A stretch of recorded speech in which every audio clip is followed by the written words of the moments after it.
Hello, everyone.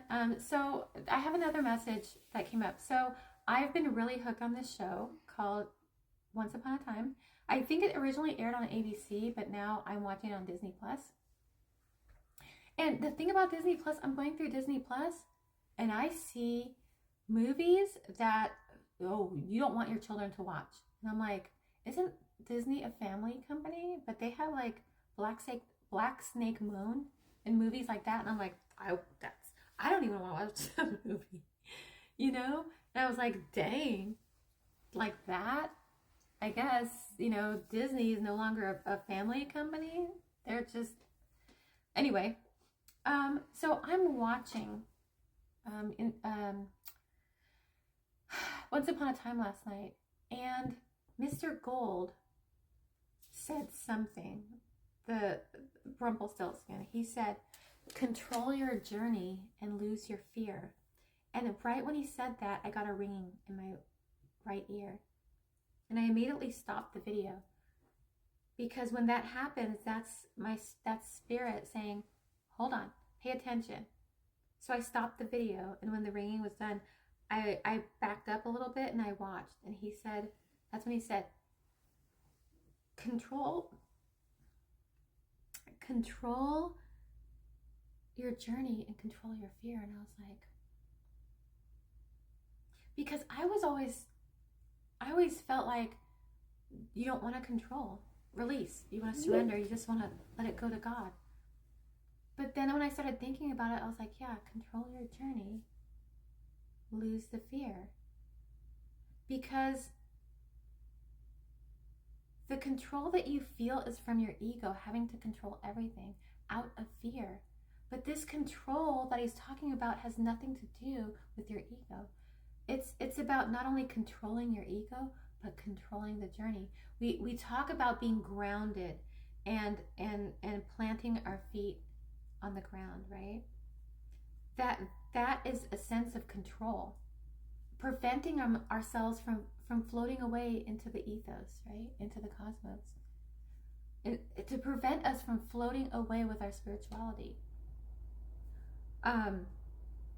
We have to maintain a sense of control. Now, with that quote, which I have actually on my computer, I keep it there to remind myself. I see it in two parts: controlling your ego, or control your ego.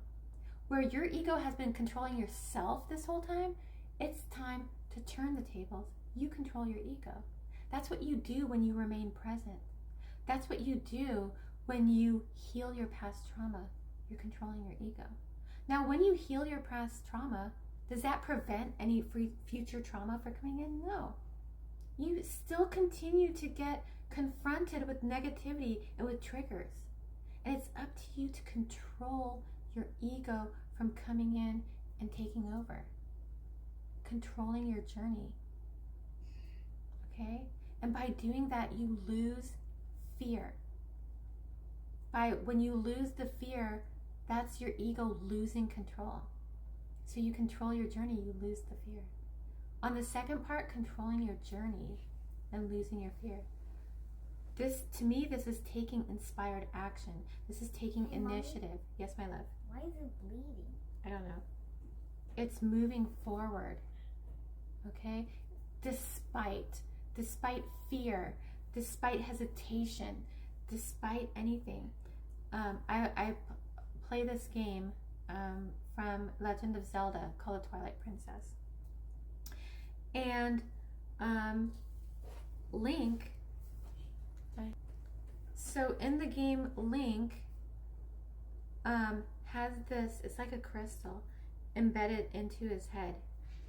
And what happens is when he hits Twilight, the Twilight realm, he turns into a wolf. And he's not able to turn back into a human until he clears the Twilight. However, at one point in the journey, he's hit by, oh my gosh, I forgot who it was. Not Ganondorf, but the other guy. And this thing comes out of his head. And Midna grabs it And she's like, we better, I think that's what happened. I haven't played in a while. At one point in the game, this crystal comes out of his head, and it's a black crystal. And Midna's holding on to it, and she says, we better get rid of this. It holds nothing but dark magic. And she's like, wait a minute. With this crystal, we can control when you turn into a wolf and when you turn into a human. Control.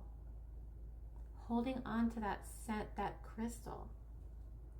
Okay? This is something that normally you would think, I need to throw this away. It's nothing but dark energy, but instead it's like, well, wait a minute. This will allow me to control my journey. And that's what it's talking about. Not to say we need to hold on to dark energy, but controlling your journey is maybe not fully releasing all of that. Because when we talk about dark feminine and dark masculine energy, dark feminine energy is what? Empowerment, liberation, standing up against all odds. Dark feminine, dark energy, that crystal. We hold on to that one dark piece of energy to help keep us strong and liberated. Control, and what is that dark energy? It makes us feel empowered. And what do we do when we feel empowered? We lose the fear. Okay? So there's a really fine line between control and surrender.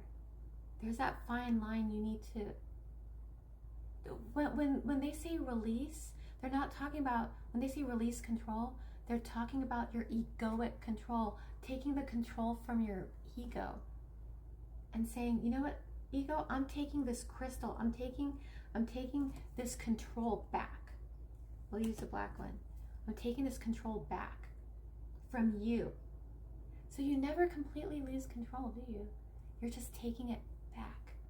You're taking this crystal that was embedded and that controlled you, that controlled your journey. And you're taking it back and saying, I'm holding on to it now. And I'm going to control my journey. You, ego, are not going to control my journey. I'm going to control my journey.